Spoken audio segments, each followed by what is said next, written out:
వీళ్ళు ఎన్నికలకు ముందు ఇచ్చిన వీళ్ళ మేనిఫెస్టో సూపర్ 6లు సూపర్ 7లు ప్రజలు వీళ్ళకి ఇలా చూపించి ఆ ఇంట్లో నుంచి ఒక చిన్న పిల్లాడు బయటకు వస్తాడు, నా 15,000 ఏమైంది అని అడుగుతాడు.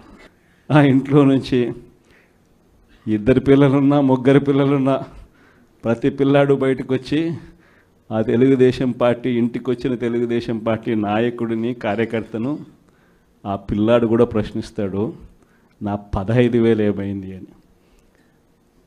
వీళ్ళింటికి పోయినప్పుడు ఆ పిల్లల తల్లులు ప్రశ్నిస్తారు, నా 18,000 ఏమైంది అని చెప్పి. 50 ఏళ్ళు నిండిన వాళ్ళు వచ్చి ప్రశ్నిస్తారు, నాకు 50 ఏళ్ళకి పెన్షన్ ఇస్తానన్నా నా 48,000 ఏమైంది అని చెప్పి. అదే ఇంట్లో 20 ఏళ్ళ పిల్లోడు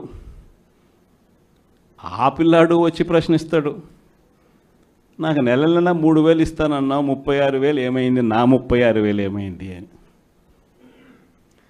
అదే ఇంట్లో బహుశా విజయవాడలో కొంచెం రైతులు తక్కువేమో కానీ కొంచెం గ్రామీణ ప్రాంతాలకు పోతే రైతులు కూడా కండువా వేసుకొని వచ్చే ప్రతి రైతు కూడా నా 20,000 సంగతి ఏమైంది అని అడుగుతాడు.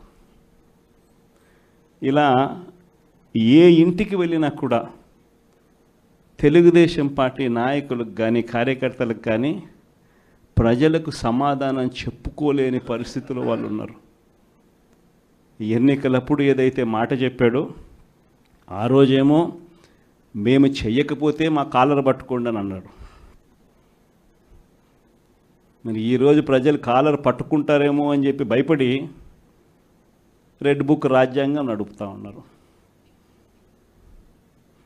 ఈరోజు ఏమంటా ఉన్నారు, ఎన్నికలు అయిపోయిన 9 నెలల తర్వాత ఈరోజు ఏమంటా ఉన్నారు, సంపద సృష్టించడం ఎట్టనో నా చెవిలో చెప్తే నేను తెలుసుకుంటాను అంటున్నాను. వాస్తవాలు.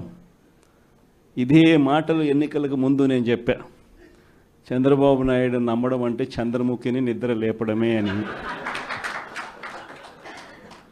ఇదే మాటలు నేను ఎన్నికలప్పుడు చెప్పిన, చంద్రబాబు నాయుడు నమ్మడం అంటే పులి నోట్లో తలబెట్టడమే అని చెప్పి. ఇదే మాటలే నేను చెప్పా మేనిఫెస్టో ప్రజెంటేషన్ చేసేటప్పుడు. ఇక్కడ ఇలా నిల్చుని ఇలా మేనిఫెస్టోని ఇలా చూపించా, మన మేనిఫెస్టోని ఇలా చూపిస్తూ వాళ్ళు చెప్పిన మేనిఫెస్టో హామీలను కూడా ఇలానే చూపిస్తూ చెప్పా. ఇది సాధ్యమయ్యేటివి కాదయ్యా చంద్రబాబు నాయుడు చెప్పేటివి. రాష్ట్రానికి సంబంధించిన బడ్జెట్ ఇది, మనం చేస్తూ ఉన్న బటన్లు నొక్కే కార్యక్రమం ఇది, దీనికే ఇంత డబ్బు ఖర్చు అవుతుంది. మరి చంద్రబాబు నాయుడు ఏమో 1,72,000 కోట్లు సంవత్సరానికి అయ్యే ప్రతిపాదనలు ఆయన చెప్తా ఉన్నాడు.